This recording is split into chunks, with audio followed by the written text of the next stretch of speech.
Hello, everyone, and welcome to the August edition of the Author Showcase series of the South Florida Writers Association, a nonprofit organization whose mission is to promote literary arts and support writers. Visit our website, www.southfloridawriters.org, for more information, member benefits, and to view videos of other authors. My name is Evelyn Benson, and I am excited to introduce our featured author, Henry Parnes, who will discuss his book, Memory Lane, an introspective anthology of 12 engaging short stories that will carry you to exciting and uncharted territory. It's available at Amazon.com and Books and Books. Henry writes novels, short stories, plays, and articles. He's the author of European Saga, another book available on Amazon, The Family Farm, and The Last Go Around, both 3-act plays, and many others. He has won many prizes and awards for his work. He is also an active member of the South Florida Theater League. Henry has a business degree from Cornell and studied at Oxford and Tel Aviv University. He is currently the Vice President of the South Florida Writers Association. He lived and worked in 5 continents. He's now a longtime resident of South Florida, where he lives happily with his beautiful wife, Sonia. Friends, fellow writers, let's put our hands together for author Henry Parnes. Writers and readers alike, as my producer and presenter Evelyn pointed out, I've lived a long and interesting life. I spent my life living on 5 continents. My book, Memory Lane, reflects some of the compelling experiences that I've had. Memory Lane is my personal anthology. It highlights 12 stories, some of which are very personal, others are entirely fictional. All are drawn from prompts and themes defined by my writing group, the South Florida Writers Association. I was delighted to be the recipient of many awards for my writing. I am deeply indebted and grateful for their encouragement and support. Our writing group is there for you writers. We always welcome new members. I'd like to give you a taste of my writing. I was a tank commander in the Israeli army during the famous Six-Day War of 1967. The tank battle in the Sinai was the biggest tank battle since the Nazi invasion of Russia during World War II. Here's an excerpt from my story, The Six-Day War Remembered.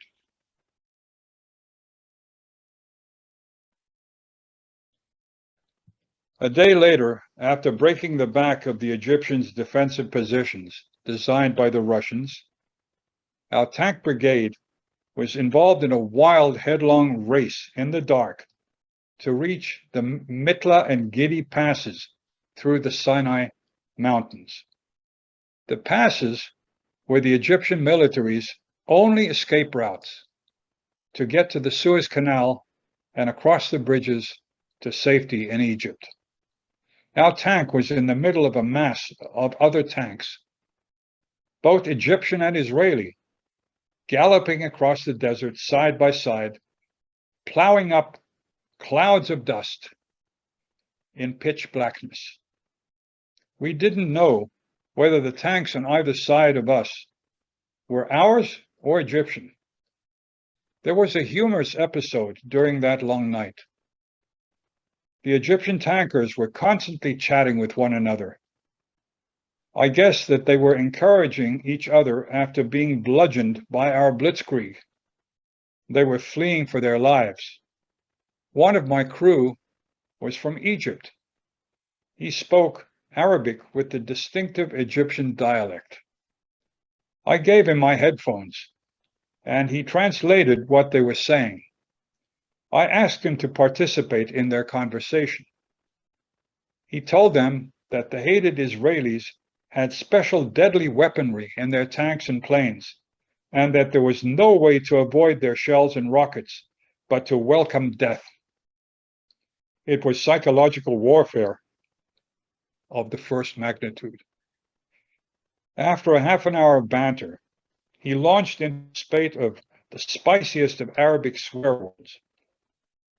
There was a silence of a few seconds before the individual Egyptian tankers realized that they had been duped by an Arab-speaking Israeli, and they responded in kind. The airwaves must have positively sizzled.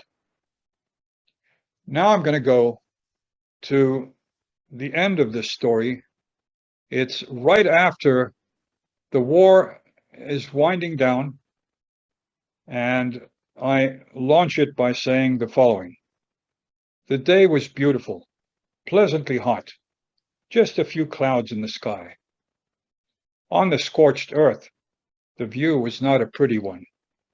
Blackened, burned-out hulks were everywhere. Tired, unshaven, and haggard, with no more than a precious few hours sleep in the previous 4 days, we had reached the asphalted road. What a luxury! I told my driver to stop beside 2 blackened Russian-built hulks. The tarmac around them was still liquid from the intense heat. More to relieve myself than anything else, I jumped from my tank and walked around to the nearer smoldering wreck. I stumbled upon the corpse of a man lying on his back. Every part of him had been burned, first by being in the tank when it received a direct hit, and finally after dying he had been burned and puffed by the harsh desert sun. His hands were extended, his fingers bent, as if trying to grasp something. His eyes, glazed and deathlike, were open. On the second finger of his left hand, I could see a partially melted wedding band. I looked at him, and something in me snapped. I felt an intense feeling of compassion for the man. He had been married. Probably somewhere in an Egyptian city, his wife waited anxiously for his return. He continued to stare up at the sky, looking out at all creation with his unseeing eyes, asking unanswerable questions. Why, oh why, I asked myself, do we have to fight wars? Can't we resolve territorial disputes by negotiation? Wouldn't it be far better to live in peace with one another, to build, to create? That burned corpse could have been any one of us, and it could, but for a kinder fate, have been me.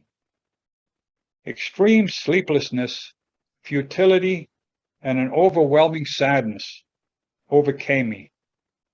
I looked at the dead Egyptian, and I wept for all the colonels and the Benatias, all the good men who were no more. That's an excerpt. I also wrote stories about dodging a hurricane in the Caribbean, my connection with a 400-year-old house in England, about a romantic relationship shadowed by a terrible secret, about a fire in no man's land in Jerusalem, which almost caused a war. I transport you to Paris in a sudden, surreal, and metaphysical trip with an historical twist. I write about my family background and how my parents and grandparents escaped Nazi-threatened and Nazi-ruled Austria. I give you a graphic account of the lost colony of Roanoke, settled by English separatists in modern-day North Carolina. Their disappearance over 400 years ago is America's oldest unsolved mystery. I take you on a cruise to reinforce the Christian kingdom of Jerusalem, fighting against the Saracens, led by their inspirational leader, Saladin. There are other stories for you to enjoy. I'm merely giving you a taste. I want to conclude by telling you about a true story titled Two Juicy Red Apples from a Very Long Way Away. It's basically about my cross-border friendship with a Jordanian officer, an Arab legionnaire. We first became friends while standing opposite one another across the border in the then divided city of Jerusalem. It's a fascinating story of overcoming hatred while still being enemies.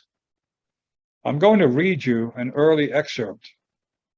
When we revealed our humanity to one another, in spite of the state of war between our countries. We're both officers in charge of our emplacements, separated by the barbed wire border. It was easy for us to arrange to meet, and we used to meet at 2 o'clock in the afternoon, day in, day out, for almost a month. Here's the excerpt.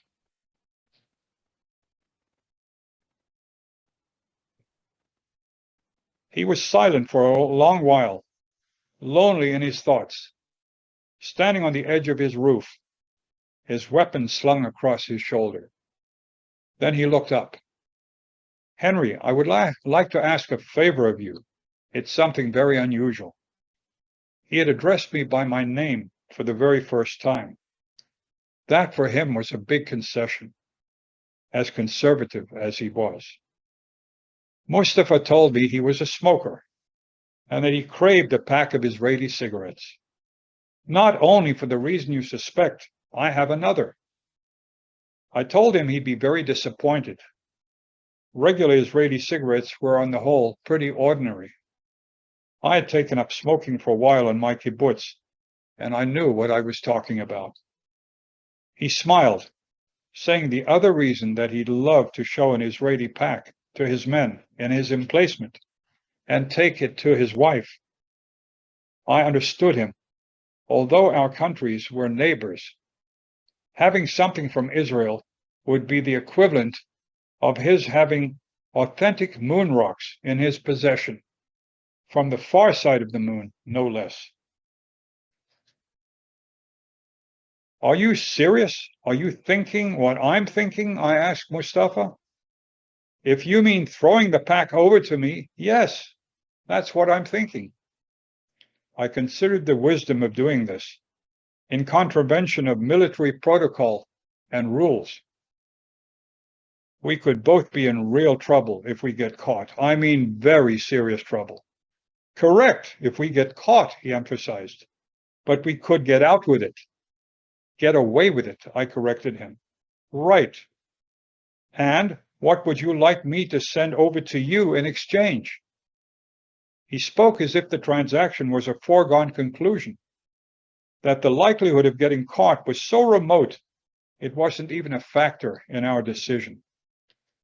A carefree, swashbuckling little devil suddenly appeared, sitting right next to my left ear.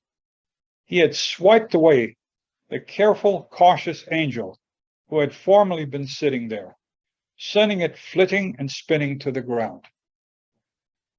Do it. Do something bold. The hell with it, I reasoned, repeating the voice I heard in my ear. Do something bold. I recalled the juicy red apples from a year ago. The temptation was too much to ignore. I'd like you to throw me a couple of the biggest, juiciest red apples you can find. Apples, he asked, wanting to confirm my unusual choice. Right. 2 of your biggest, juiciest red apples, I repeated. We each stood on the edge of our respective roofs, measuring the distance between our 2 emplacements, agreeing that an aerial transfer would be quite easy to accomplish. We agreed to meet the following afternoon to complete the transaction. And so it goes on. I hope that you enjoyed my presentation. I also hope that you buy my book, Memory Lane, available on Amazon, and take as much pleasure in reading my stories as I had in writing them. Thank you.